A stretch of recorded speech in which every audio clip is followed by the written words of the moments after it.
10 years ago, he was running for Coastal Carolina University. Now he's run back to help. Who is he? You'll meet him coming up next on Carolina People.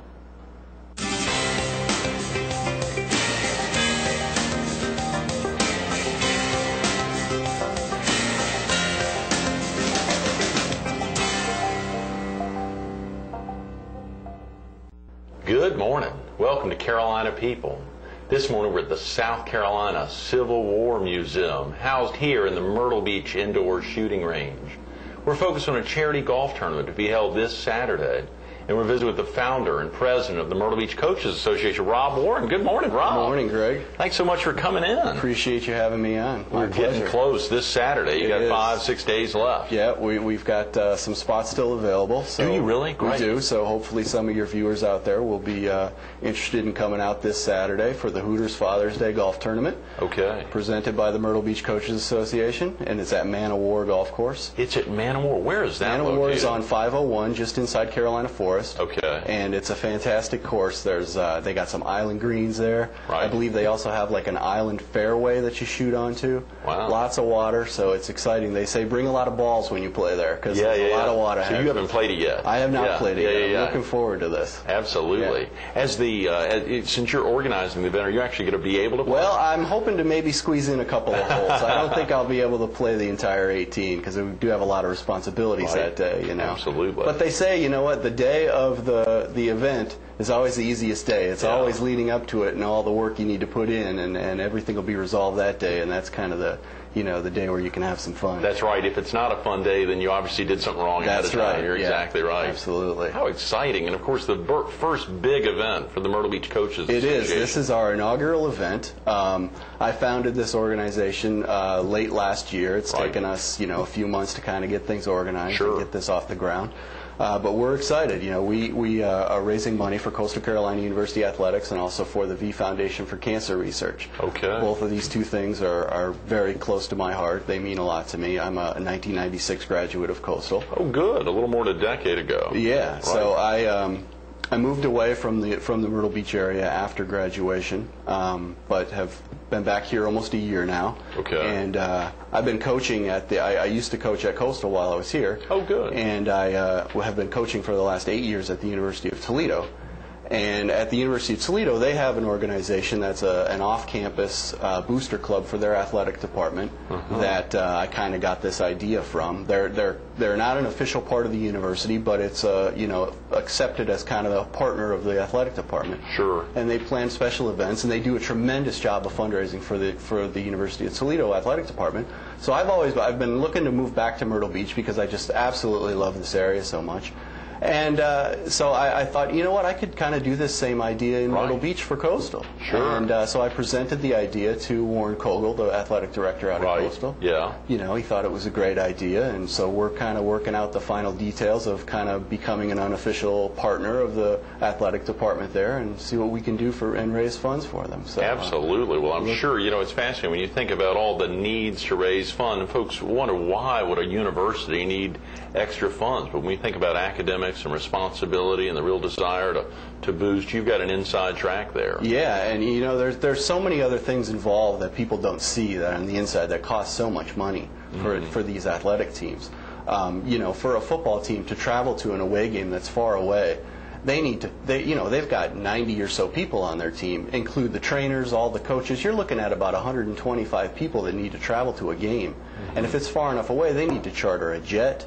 You're looking at 3 or 4 days of 80 hotel rooms or so that they need to get, food for 125. I mean, it all adds up, You're looking at a lot of expenses just to go to one football game, So, and these universities, being a state institution, they're only allotted a certain amount of money for their athletic, and there's all sorts of other expenses that these allotted funds from the state don't cover. So that's where people from the community, we really need to get involved and give these student athletes the most opportunities they can get. That's tremendous, Rob. Because I feel that being a former athlete myself and a coach, I know that these athletes are getting much more out of being a student athlete on the collegiate level than just being able to play a game. You know? Sports teaches such great skills for later on in life, like, you know, teamwork, coping with adversity, you know, time management. These are all great things that these student athletes learn from being involved in sports that they'll use later in life. When you say coping with adversity, what's an example of that? How do the student athletes, I mean, what are some examples? Well, you know, for myself personally, in my first year competing in collegiate athletics, you know, I was injured, and I had never been injured before, and I had been competing,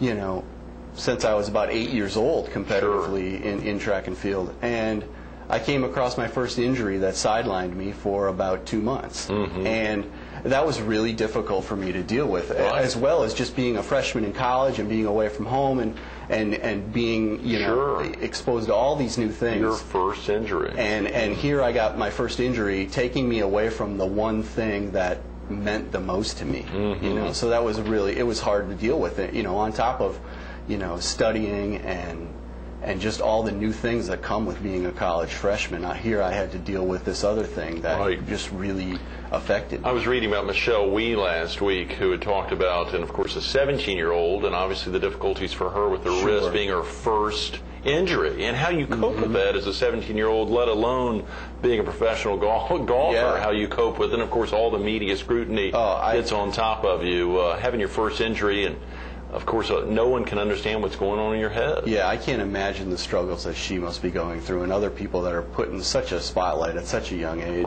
You know, hopefully she's got the right people around her. You know, and I did at that time. I had great coaches, and we had a great athletic training staff that helped me through it. Was that here, and or I know that another school? No, actually, my freshman year of college, I went to the University of South Dakota. Good. I grew up mostly around the upper Midwest. So I actually came to Coastal to do a second degree. I completed my first degree in journalism, and I came here to do a second degree when I was 24. I got a degree in English from Coastal, and it was such a great experience for me to do that again, because sometimes when you're 18, 19, you know, you got more important things to think about. Well, what you think are more important, than going to class. You know? But when I was 24, 25, doing a second degree, it was completely different. I was so much more focused on on wanting to learn more. Absolutely. And you know, my grades were way better. I enjoyed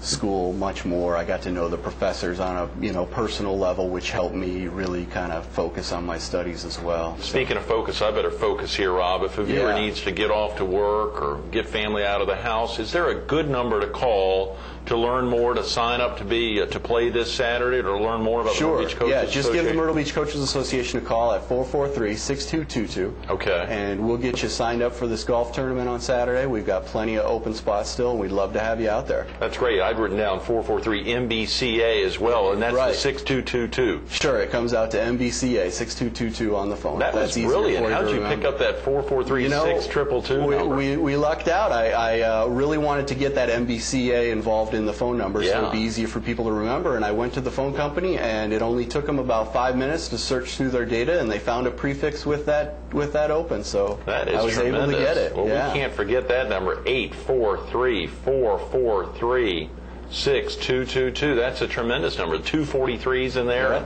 and 222. It worked out great. That is fantastic. So let's hope folks will pick up the phone and call, and if someone's not around right now, could they leave a message? They sure can, I'll get back to them hopefully within just a half a day or so, and they can also log on to our website, which is mbcoaches.com. Okay, mbcoaches.com. And there's some information on the golf tournament on that front page as well. You'll see it right away. Our golf tournament is sponsored by Hooters. Good. And we're also getting some good sponsorship help from Martin's PGA Tour Superstore. Yes, absolutely. So you'll see that Hooters logo right on the front page of the website there. Just click on that, and all the information you need on the golfs. That's great. We've got a little, one of our guests later this week, Chris Huff, who does our places to be, movies to see columns in the Herald, did actually a profile this week on the places to be on Hooters. It was one of his favorite places when he moved here from Weirton, West Virginia. Traveled 700 miles and ended up at a Hooters, literally, as his odometer clicked over to 700 miles. Is that right? Yeah. That's so great. of course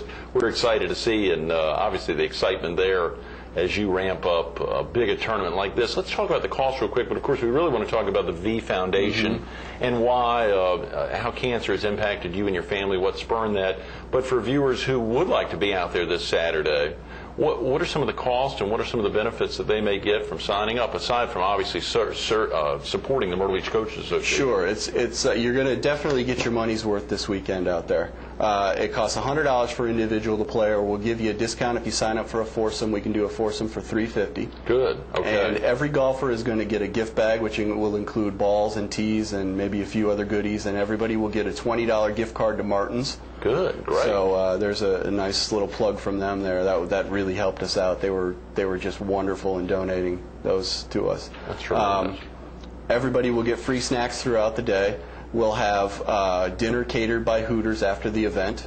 Everybody will receive free drinks all day, and that includes beer and spirits as well. Man. So you're going to really get your money's worth this weekend. It should be a great day. That is tremendous. Let's talk. And it kicks off at what time? We're going to have check-in at 2 o'clock. Check-in or at excuse 2. me. Check-in is at noon. I'm sorry. Oh, good. Check-in at noon. And shotgun start is at 2. Shotgun start at 2. And for golfers who play a lot, is there a captain's choice, or are there certain phrases there? A lot of golf tournaments will do the captain's choice, best ball kind of thing. We've kind of switched it up a little bit. Good. We're going to have teams of 2. You get to, if you sign up for a foursome, you get to pick which 2 get to play together, and we'll just do the final combined scores of those 2 players for the prizes. And we have prizes for first, second, and third place as well. And we also will sell 2 mulligans that you can use and 20 feet of putting string that you can use as well in your legal final score. Golly, look at that. Some fancy terminology there. Yeah, but of course for first-time golfers, they may not be out there, but it's a good opportunity to get out with all the benefits you're talking about and to support the Myrtle Beach Coaches Association. Yeah, you're certainly going to get your money's worth. It's going to be a fun day. Hopefully some people from the Coastal Athletic Department will be out there as well. We're going to have some coaches out there, hopefully. So a great chance to get out and meet some of them. And I think there's going to be a few local media celebrities out there as well. Great, good. So, local media celebrities. Yeah. I would come out and meet them. Yeah, that's exciting. Of course, when we think about, you said Man of War is located on 501. Yes. And for viewers who may be coming in from the PD or anywhere else, or just traveling down 501. Sure, if you're coming in towards the beach on 501, just look to your left for the big green Carolina Forest sign. Good. And there's the McDonald's right there. Right. And you just turn into Carolina Forest and go past the Kroger Shopping Center there, which will be on your left. And there'll be a sign you'll see right when you get past the shopping center there for Man of War. You take a left and it takes you right into the golf course. That is tremendous. Real easy to find. Real easy to find. And again, check-ins at noon. The shotgun start at 2. What about the V Foundation? What is that, and what prompted its founding, and what does it support? Yeah, this is one of our benefactors as well, the V Foundation. Right. And the V Foundation is a cancer research outfit, and it's headquartered in Cary, North Carolina. And it was founded in 1993. By former North Carolina State basketball coach Jim Valvano. They won the national championship in 1983. Some people might remember him from that. In 1993, he was diagnosed with terminal cancer, and right before his death, him and his family, along with ESPN, founded the V Foundation. And it has quickly grown into one of the leading cancer research foundations in the country. Is that right?